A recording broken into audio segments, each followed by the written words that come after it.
Medical షాపులు అత్యధిక డిస్కౌంట్లు, పాయింట్ల పేరిట ప్రజలను మభ్యపెడుతూ మోసానికి పాల్పడుతున్నాయని All India chemist druggist association Peddapalli జిల్లా ప్రచార కార్యదర్శి కండెం సురేష్ విమర్శించారు. కార్పొరేట్ వ్యవస్థ కారణంగా దేశంలోని చిన్న మెడికల్ షాప్ యజమానులు నష్టాలు చవిచూస్తున్నారని, రోడ్డున పడుతున్నారని ఆవేదన వ్యక్తం చేశారు.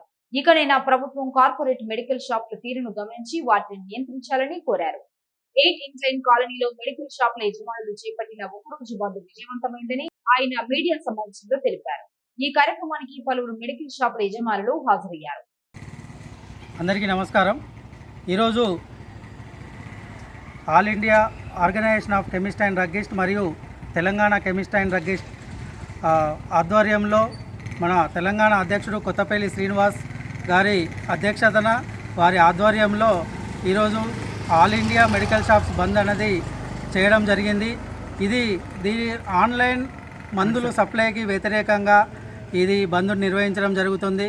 చిన్న వ్యాపారులు చాలా నష్టపోయే ప్రమాదం ఉంది ఆన్లైన్ మెడిసిన్కి వ్యతిరేకంగా. అదేవిధంగా యువత మత్తు మందుల బారిన పడకుండా ఈ వ్యవస్థను ఆపేయాలని మా యొక్క మనవి చేసుకున్నాము.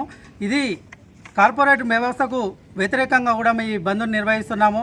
కార్పొరేట్ వ్యవస్థ అధిక డిస్కౌంట్లకు పోయి మందులను వాళ్ళు తయారు చేసే కంపెనీలను సప్లై చేసుకుంటూ మామూలు మన ఎథికల్ బ్రాండెడ్ బ్రాండ్స్ మందులను సప్లై చేయకుండా వాళ్ళ మందులకు ఎక్కువ ఇంపార్టెన్స్ ఇచ్చుకుంటూ వాళ్ళ మందులను సప్లై చేసి ఎంఆర్పి ఎక్కువ వేసుకుంటూ డిస్కౌంట్ ఎక్కువ అని ప్రజలను మభ్యపెడుతూ మోసం చేస్తున్నారు. కాబట్టి ఆ వ్యవస్థను కూడా నిర్మూలించాలని ఈ సందర్భంగా తెలియజేస్తున్నాము. దీనికి అందరూ కూడా కెమిస్టులు సహకరించాలని మా యొక్క మనవి.